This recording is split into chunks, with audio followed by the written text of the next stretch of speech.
In this video, I'm going to show you how to set up appointment types in Acuity scheduling. Now, the first thing you have to do, you want to go to appointment types over here on the left.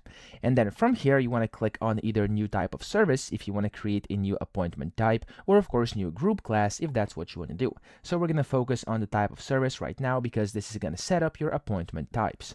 I'm going to click on new type of service over here.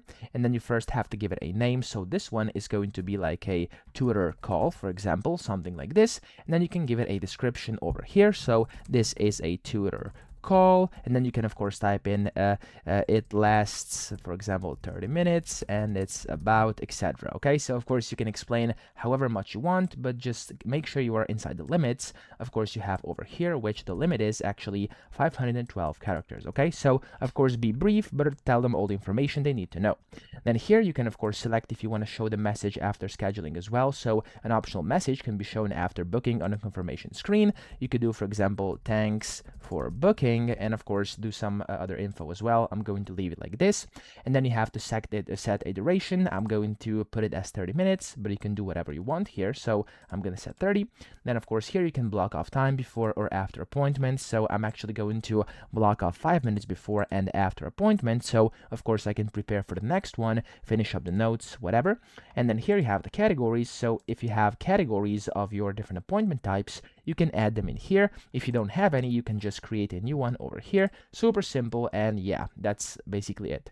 Now here you have the color. This is just going to allow you to basically be visible to yourself. As you can see, it's not visible to clients, so you'll be able to see this inside your calendar. I'm going to switch this to red.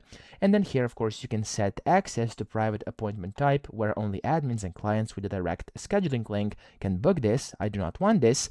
And then here's the payment. So of course, you put in your payment. I'm going to put on 50 bucks, and you can set your payment methods in here. I'm not going to go through this right now, but you can set them by clicking on this button over here.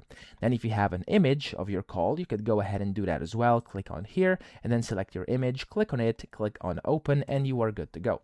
Then you have the calendar. So of course, you can select which calendars this service can be booked on. I have only one right now, which is this calendar over here, but you can view all of them, create new ones, etc. Then you have the forms. So if of course you want to select some forms that you want to be completed when clients book this service, you can go and of course make them. And then here you have resources if you want to create any, or of course basically add some resources. This can be done down here. So that's pretty much all there is inside the setup for the appointment types. Then whenever you're done, click on create top right, and there we go. Your appointment is going to be saved. As you can see over here, we have this new appointment. So that's how to do it. And then of course, if you want to rearrange these, if you have multiple, you can just click on it and drag it, and there we go. You can put it wherever you want. Then you can of course duplicate, edit it, you can view as a client, etc. So that's how to set this up. I hope this video helped you out. If it did, please subscribe to the channel and help me out as well.